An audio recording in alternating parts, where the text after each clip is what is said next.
Hi, my name is Dr. Wissniowski. I'm medical doctor at the University Hospital Erlangen-Nuremberg, Medical Department 1.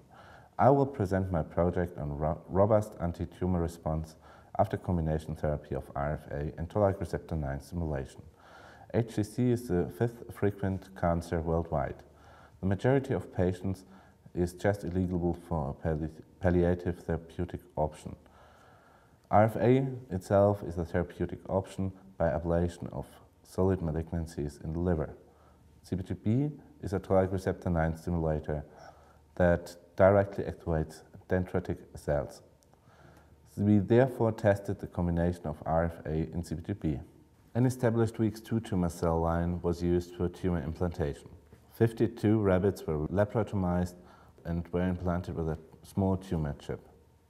21 days after tumor implantation into livers, 40 rabbits were randomized to receive either RFA or CBGB alone, the combination of RFA and CBGB or no therapy.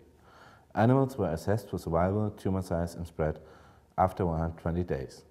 In a second trial, two separate groups of 6 animals treated with RFA alone or in combination with CBGB were rechallenged with IV injection of viable week 2 tumor cell suspensions after 120 days and were monitored according to the first group.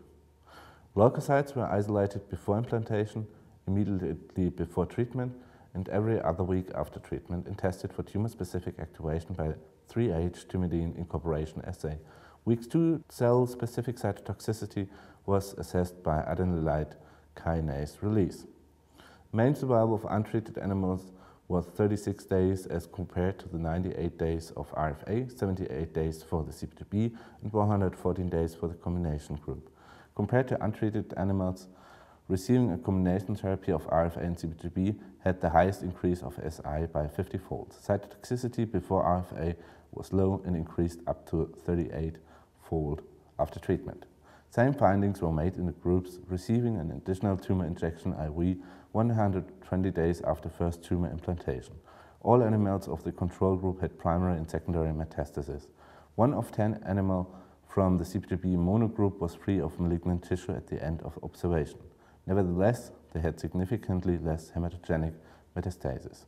Comparable to this finding was made for RFA monotherapy group, while the frequency of lung metastasis was higher and local recurrence was lower due to the modality of the therapy. Animals with CBGB and RFA had a significantly best outcome. Even animals receiving a rechallenge with viable tumor cells IV reached the end of observation. Tumors treated with RFA, CBGB or in combination showed a more pronounced fibrotic margin with a mixed inflammatory reaction with mononuclear cells and neutrophils compared to untreated controls. Additionally, the extension of central tumor necrosis increased from single treatment to the combination. There were dense infiltrates of CD3 positive lymphocytes in the margin and the center of treated tumor tissue at all treated groups.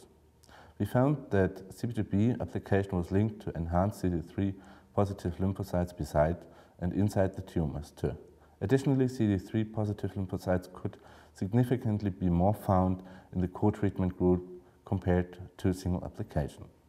These results implicate that the combination of RFA and CBGB causes something like a tumor vaccination. It is reasonable that RFA causes a directed immune response by the release of heat shock proteins, but this response is not strong enough. This seems to be enhanced by the application of CBGB, causing this like a tumor vaccination. CBGB as well itself is actually tested in several clinical studies in lung cancer and melanoma. So this combination therapy with RFA and CBGB should be tested in further clinical studies.